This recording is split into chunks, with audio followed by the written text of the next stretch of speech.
Welcome back to the Viking shed, and today I'm going to be showing you how to make a Viking shield just like that one. The materials you're going to need are super cheap and pretty simple.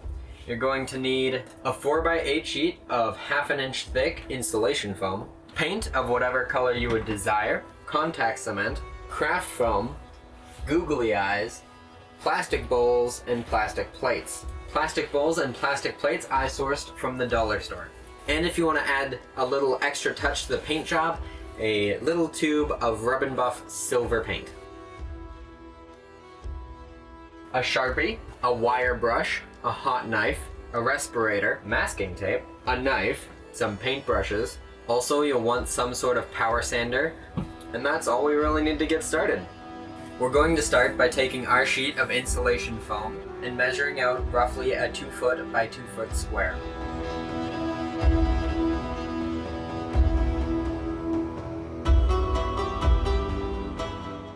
Before you cut out the circle, I recommend taking the square and dividing it by 3-inch increments, making a line on each side and drawing a straight line across. This is where we're going to cut in our panel lines for doing the wood texture later on.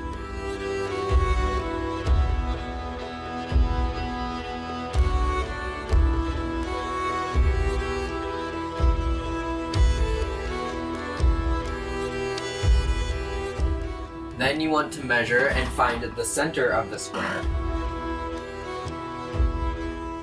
Take a push pin, a rope, and a Sharpie and measure it to the outside of the square from the center, and draw a circle on your square.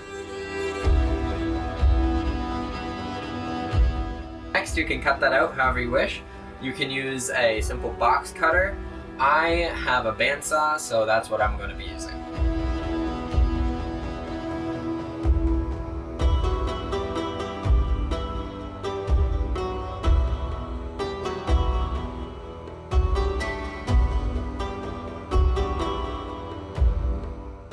Now with the shield cut out, we're going to want to take a hot knife or soldering iron and using a straight edge, run it along the panel lines we created earlier. Make sure you're using a respirator so that you're not inhaling the toxic fumes of the melting foam. Once we've cut all our panel lines, next we're going to move on to the wood texture. There's some sort of chemical, I'll put it on the screen right here, that you can brush onto the foam and it will erode it. You have to be very careful because it will go really deep if you just put a hair too much. But I've also found that using light brushes of contact cement do the exact same thing. For reference, I'm using barge contact cement. I can't vouch for the validity of other contact cements, that's just what I use. But if you brush that on the foam, you want to follow a straight line. You want to go with the grain of your wood panels. It will erode the foam and give it this interesting wooden texture. But first, before I apply the glue, I'm going to go over it with a wire brush and kind of just scratch the foam and give it a bit of that texture before I go in with the contact cement. I already have made that shield and I just used contact cement and it was a bit too much. So it's very rough. So I'm trying to go for a more subtle wood grain on this shield.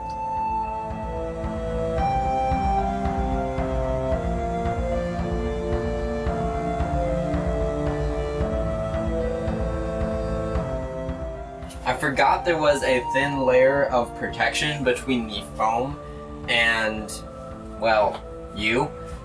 So there's this little thin film layer that you have to pull off of the foam, and then the contact cement will actually work. Going around the edge, there we go, like that. And then it's just a film layer protecting the foam, so you want to take that all off.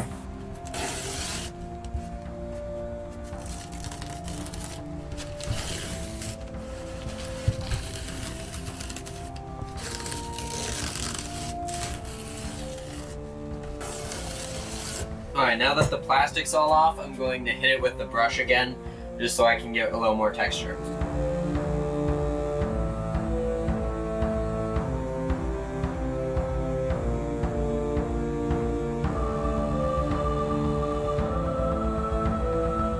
We want to get as little glue on there as possible.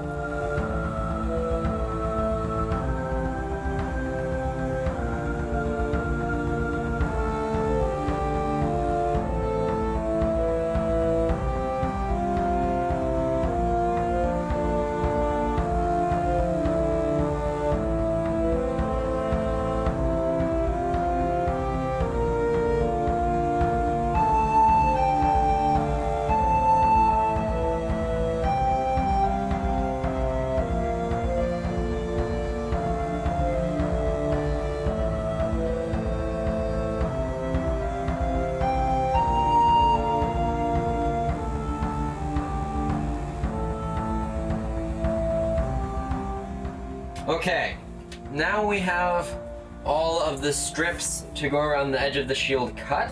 These are all cut out of, I believe, 4mm craft foam. Cut it down to 1/2 inch, and I cut enough strips to wrap around the outside of the shield, as well as to be bent to wrap around the top. Now, what I would normally do when using foam like this is I would use contact cement because it holds it together like a dream and it's pretty flexible. But, as we've established, contact cement does numbers on this foam, which is great for texturing, but when you're trying to glue stuff to it, not so good. So I'm gonna try using this multi-purpose cement that I got at the dollar store. If that doesn't work, I'm just gonna super glue it on there because it's easy. Don't use the multi-purpose cement on the foam. It does the same thing. Next, super glue. Hopefully that one works.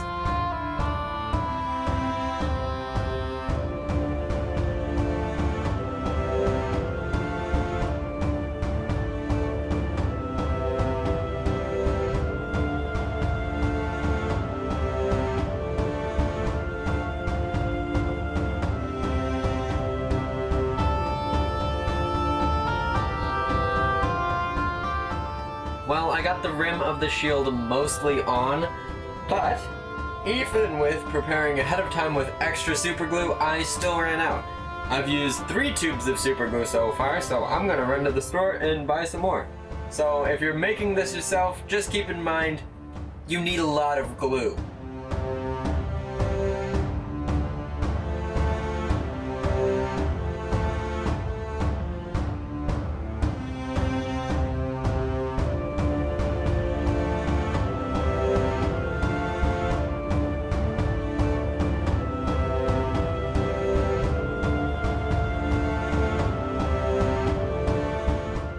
So we have finished the edge of the shield. We wrapped a piece of foam around the side and then another piece on the top, and use super glue to attach everything. Now, this edge isn't quite perfect. You can see foam fuzz, it's not flush, a bunch of issues. I'm just gonna take a Dremel real quick and power sand it. I wouldn't recommend hand sanding it. That sounds like hell.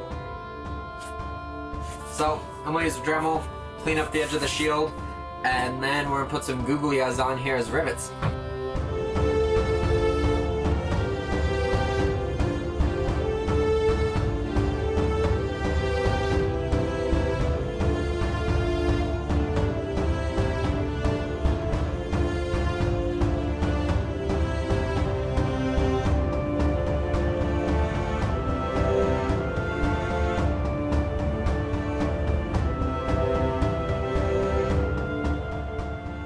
So I took a trip to my local dollar store and I picked up this, which is just a plastic bowl. They come in 2 packs, and these, which are plastic party plates. You can buy 4 of them. Literally what I do is the center is just the plates stacked like this. What I recommend is taking the bowl, and you see how there's this rim on the bottom of the bowl? What I recommend doing is taking this on a power sander and sanding that lip off. And then to make the paint stick to the bowl and the plate really well, you're going to take some sandpaper and just hand sand it. I started with 100 grit, then 180, and then 320. That's just because those are the grits I had, and it ended up looking pretty good.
think I'm going to paint my shield a nice crimson red.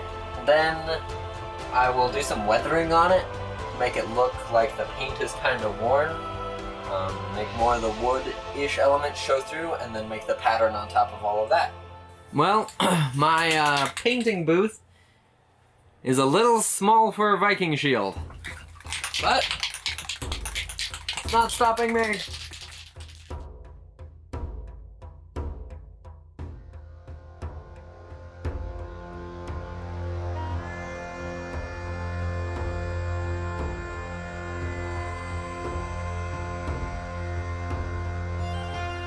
I think I'm going to do 2 white triangles on the red shield, and then to mask it out, I'm going to use a combination of masking tape and paper, just so I don't waste a lot of extra tape and it's easy to take off afterwards. You have to be careful what kind of tape you're using, because the paint on the foam does like to chip a bit, so you have to be careful not to really press down your tape. Once I have it all divided into quarters, I think what I'm going to do, so make a little piece of foam, put some more googly eyes on there as rivets, and run them, dividing the shield in quarters.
Okay, before we paint this chrome, I forgot to seal the foam. Foam has a very porous texture, so you'll be able to see it when it's painted if you do not seal the foam. There's a couple ways to do that. You can use heat, you can use Mod Podge, and just paint it on. Or if you want to be all bougie and fancy, you can use Plastidip, which you can buy at a hardware store. Pretty much any hardware store. I'm gonna use Plastidip because I found out I still have some.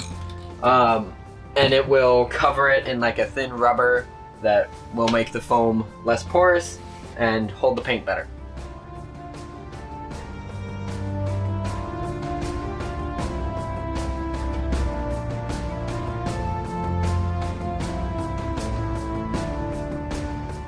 Now I'm going to be doing the weathering on this.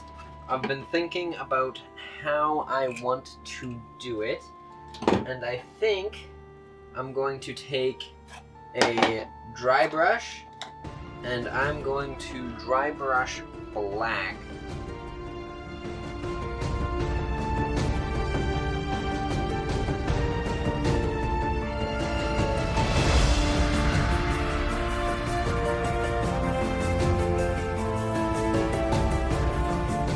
Okay, we have the dry brushed black done. Now, I'm going to take some of this, some Rub and Buff Silver, and I'm just going to go with a brush I forgot to clean and make a couple scratch marks on where it's supposed to be metal.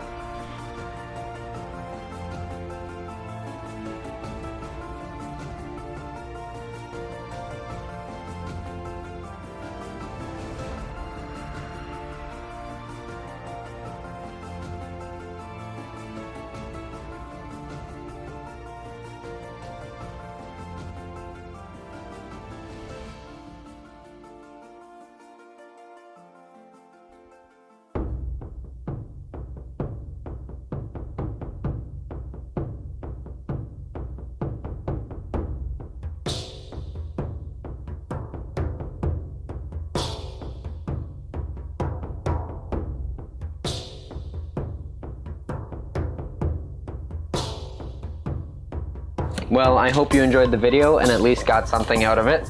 If you made something cool that you'd like to share, like one of these shields, feel free to post it with hashtag #TheVikingShed or @TheVikingShed on Instagram. Happy raiding, and may the Allfather bless your workshop.